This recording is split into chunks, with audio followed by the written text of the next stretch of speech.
Assalamu алейкум, урматтуу Жалал Абад шаарынын тургундары жана коноктору, ошондой эле Адилеттүү жарандар каналынын көрөрмандары, колдоочулар, хейтерлер. Мына азыр Атуш аттуу ашканага келдим.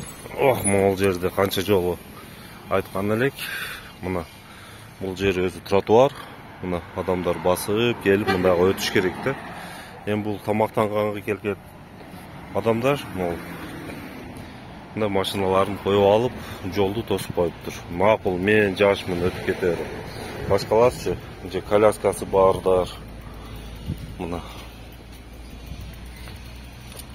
ошондой эле нар жакта бирөө фитти коюп алып, эки фиттин ээси мына кеңири жолду тосуп тротуарда.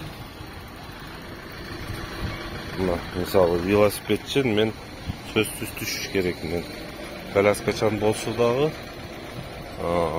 өтө албайт могул жерден. Мына мындайларды не десек болот? Өтүги шиномонтажды дагы бир эскертиш керек, машиналарын тротуарга койбосун деп. Мына бул Атуш ашкананын алдыдагы көрүнүш. Рахмат барыңарга.